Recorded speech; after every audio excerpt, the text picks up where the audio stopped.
युद्धकाल में सबसे मूल्यवान निधि होती हैं सूचनाएं और जानकारियां। शत्रु पक्ष की सूचनाएं और जानकारियां हमें बहुत कुछ बता सकती हैं, और जब हम इन्हें प्राप्त कर लेते हैं तो ये हमारी व्यूह रचना को बल ही नहीं देती, आधार भी देती हैं और उन्हें धार भी देती हैं।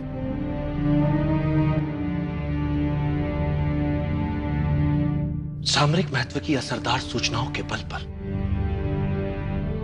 बड़े से बड़े युद्धों के परिणाम बदल जाते हैं। युद्ध में शत्रु को असावधान और निश्चिंत करने से बड़ा कोई शस्त्र नहीं होता। इसलिए युद्ध जीतने के लिए युद्ध काल में ही शत्रु को विश्वास दिला दो कि वास्तव में युद्ध वही जीत रहा है।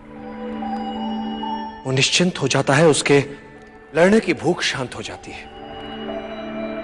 ऐसे समय में उस पर आक्रमण कर उसे सदा के लिए धराशायी किया जा सकता है।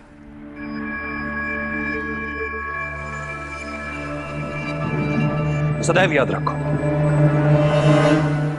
युद्ध कला को मुख्य 5 तत्व नियंत्रित करते हैं।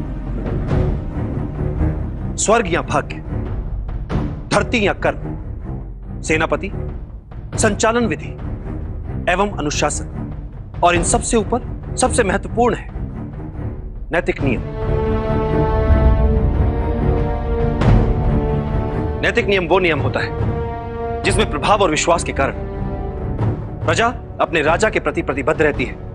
राजा के प्रति यह प्रतिबद्धता एक ऐसा नैतिक जाल होता है जिसमें उलझाकर आप जनता से जो चाहे करवा सकते हैं। आप जनता को आशा के जाल में इस नैतिकता से उलझा सकते हैं, जबकि वास्तविकता में आशा हो ही ना। आप इस नैतिक जाल की सहायता से जनता को आशा ना होते हुए भी यह विश्वास दिला सकते हैं कि आशा है। इस तरह से आप उनके स्वाभिमान को उकसा सकते हैं, उनके आत्माभिमान को उबार सकते हैं कि वे अपने लिए अन्य विकल्पों के होने के उपरांत भी आपके लिए अपने प्राण तक न्यौछावर करने के लिए तत्पर हो जाते हैं। बिना आक्रमण के शत्रु को समूचा जीतने के लिए शत्रु के मन से आशा ही मिटा दो कि वो अपने विरोधी से जीत भी सकता है, जिससे उसके लड़ने और जीतने की क्षमता कम हो जाती है। अब आता है योजना का दूसरा चरण। तो दूसरे चरण में जितने भी संसाधन हमारे पक्ष में है उनका प्रयोग, ताकि हारने की संभावना ही ना हो। और योजना का तीसरा चरण, शत्रु की निर्बलता का अपने लाभ के लिए प्रयोग,